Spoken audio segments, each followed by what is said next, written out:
welcome back to my channel where you too can be beautiful, where I believe that if you have a beautiful mind, you too will have a beautiful life. Thanks. Don't forget to like this video, subscribe, yada yada yada yada. Today we're going to talk about phone addiction. If you have trouble leaving your phone behind and you are addicted to your phone, look no further. I am here for you. I'm going to help you, and here's some tips for you to get over your phone addiction. So we all know that phone addiction can definitely mess up with the brain receptors and how the brain functions. I feel like the most popular word is your dopamine and how it burns it pretty much because you're constantly scrolling, and then it's just an endless cycle of pointless satisfaction. Short-term satisfaction, I think we shall say. Phone addiction lowers your gray matter in your brain. It affects people with ADHD or ADD. People that have an addiction to phones report living a more stressful life. They have anxiety, aggravation, and the list goes on to how detrimental phone use is to our mental health. And let's not even talk about the physical health. But to be realistic, I don't think I would personally be able to live without a phone. If I had to live without you, what kind of life would that be? I need you in my arms, need you to fall. Because I think everything relies on it. Businesses, people's income, connections, maps, directions. I personally am fit to talk about this subject because I, one, struggle with addiction. I, two, don't give a fuck about my phone.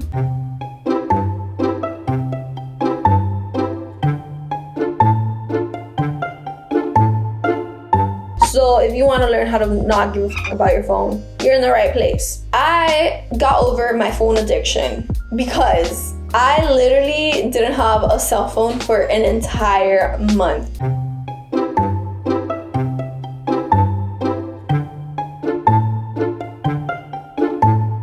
I'm not exaggerating. It was 30 days that I legit didn't have a phone. They tried to deliver it 3 times, and all 3 times there was something wrong with the delivery. And then at one point they ran out of phones. They couldn't just send me back the phone that they sent. They had to send a new phone, repackage it again, make a whole new label again, and ship it out again. And they didn't have anything to repackage anymore. So I did not have a cell phone. I didn't have an alarm. I didn't have a map. I didn't have a way to contact people. I did not have a phone for 1 month. I don't know how else I could say that. Like, I did not have a phone for 1 entire month. I think that's clear enough.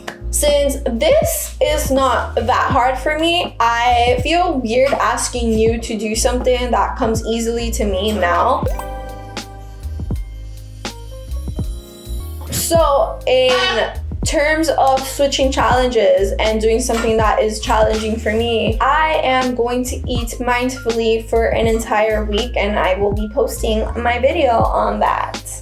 And be sure to check that out. If I have already posted it, I'm gonna link it up here. That's something that's challenging for me personally. 1, if you are having trouble getting away from your phone, put it down, go outside. Go outside. Go, oh, it's hot as hell. What the f am I talking about? Have I been outside? Bitch, it's hot. You can't go outside. We're gonna skip over because I didn't even think about how hot. Global warming just didn't even cross my mind, you know what I mean? 2, identify triggers that get you sucked into your phone. For me, the little badges, the little red icons, I can't see them. I want no notifications on my phone saying notifications. La la la la la la la la la la la la la la la. Okay, but you can't tell me that those messages doesn't sound like the SpongeBob song, and maybe that's just my 2 brain cells putting in their 2 cents. And I feel like the companies know that notifications are staring you in the face and you're gonna want to open it because it's a notification. What the f? I'm gonna open it. And you know those stupid notifications that's like, see activity of so-and-so. I don't give a f about so-and-so. If I wanted to see what so-and-so was doing, then I want to go to check what so-and-so was doing. Do you know what I mean? I don't care. So turn off notifications, identify triggers. I tend to click on the icons because they're colorful and my brain just goes through it, and then I start. And so I feel like opening my phone, period, and having the Instagram icon right there staring at me is a trigger for me to go ahead and continue my habit and click it without even thinking, because it's just subconsciously wired, and it's something that I do without thinking, and all of a sudden I'm on Instagram, and I don't want to be on Instagram. I want to be reading, I want to be doing something productive. I want to be either editing for you guys, working on my business, trying to hustle, trying to make money, anything else except be on my phone and waste my time that I barely have. Another trigger for me is when I eat. I love to, need to, must be watching something when I eat. Funny, anything that's entertaining. A YouTube video is usually my choice. And I don't want to do that anymore because I'm on my phone. What else is a trigger for me? Oh, you know what else is a trigger for me? When people send me DMs. When people send me DMs, I have the DMs connected to my laptop. And if I get notifications and I'm gonna want to click on it and stop what I'm doing, stop working, and then all of a sudden I've wasted a whole hour of work when I could have been doing something productive. And like, identify your triggers. Those are my triggers. Set a time of day where you don't touch your phone. So if you have a really big problem with touching your phone, I'm gonna use a parallel example. Me having an issue with not being able to eat in silence. I'm gonna stop saying it like that because I've been eating properly for a week and some change now. For most people, it's really hard to do things cold turkey, and honestly, in all honesty, that's probably why most people fail at what they do, because we like to burn ourselves out and we race instead of thinking about a marathon and gradually growing habits, because our brain is wired like that. That's how we work. That's how we conserve energy. Like, it's just our mechanism of our brain. We have to work like that in order to function properly as human beings. So you can't really be upset at yourself for doing something that has come natural to you for years. You know, you can't just be like, oh yeah, tomorrow I'm gonna wake up at 5 a.m. and you've been waking up at 12 p.m. every day. How are you gonna wake up at 5 a.m. when your sleeping schedule is complete? Probably gonna be tired as at 5 a.m. And if you're going to sleep at 12, God knows what time you fell asleep last night. That's why setting some time for phone time. I like to do this personally sometimes because I do like to, one, keep up with the trends. I try to as best as I can, but honestly, I kind of suck at it. And see what's going on. One, because it's part of my job now. Two, I want to be able to laugh sometimes. Reels are funny.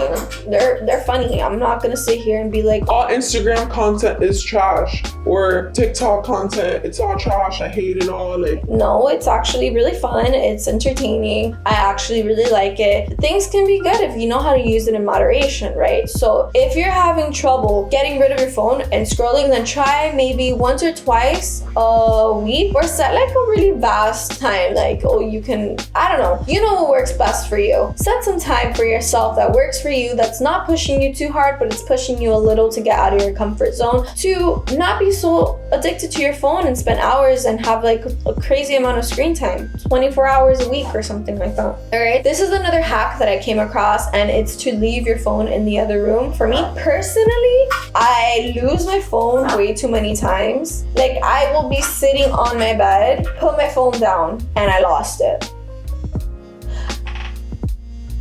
I can't wrap my head around leaving my phone in the bathroom and forgetting about it. I'm like, oh yeah, like, let me hide it really good so I really don't use it. And I hide it so good that I don't remember. Thank God now I use Find My Device, but like, no, that's not gonna work for me. But if it works for you, that's wonderful. Keep it in the other room, don't use it. There's also an app if you're willing to really invest in not using your phone as much. For me, I know that it's just like $2.99 a month, but I'm like, the way my bank account is set up right now, like, I'm abundant in here and it's catching up. out here. You know what I mean? Like, it's coming. She's coming. But the way that my bank account is set up right now is the reason that I don't have it. But if this would be my preferred way, it's pretty much apps that help you not be triggered. Like, you know, when I said that, like, the icon is there, like, if you see the icon on the home screen, you're gonna click it, right? Well, I'm gonna click it for sure, without even thinking about it. And then I have to, like, go through the extra step of, like, pushing myself to get out. And it's like, I don't want to do that. I don't want to lift anything. I don't want to do it sometimes.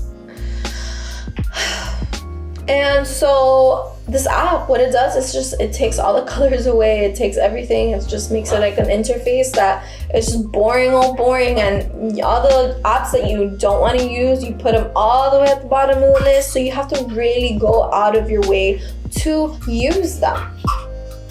Right? Another way to stop looking at your screen so much or stop being so addicted is to simply be aware of how much time you're spending a day. Honestly, this is kind of the same thing as when you're trying to stop eating food. When you're trying to stop eating too much chocolate, let's say, research shows that if you write down what you eat, even if you ate chocolate and you wrote it down, it just hits different in writing. You can't just, like, it's not in the air, you know, it hits different in writing. It's like, oh, yeah, I ate chocolate. And then you look back and it's like, oh yeah, I ate chocolate like 7 times this week. It's different with eating chocolate and 7 times this week, and then next week you ate chocolate 6 times that week. And now it's written and you're like, oh, well, it's not what I wanted, but hey, I cut down a chocolate bar. And that is the idea behind the screen time and looking at it every day and analyzing every day. And if you have to write it down on your agenda of daily hours of phone intake because it's that bad. And I just want to mention that it's okay to accept that. I feel like the biggest thing with addiction is coming to terms that you are addicted. And essentially we are all addicted to something, whether it's food, whether it's chocolate. Well, no, I'm not gonna say all. Some people meditated a whole lot to get rid of all their addictions and their cleanse and their pure. And I'm not talking about gurus, I'm not talking about monks, I'm not talking about spiritual high people that reached salvation and reached moksha. I'm talking about regular people. We all struggle with addiction. But yeah, that's all for this video. Thank you so much for stopping by. I really hope that you will subscribe, like, comment, enjoy my other YouTube, and if you have stayed this long, comment down a little bee. I like bees. A little working bee. Thank you. Take only what you need. Never more, never less. Don't be greedy, bitch. Bye.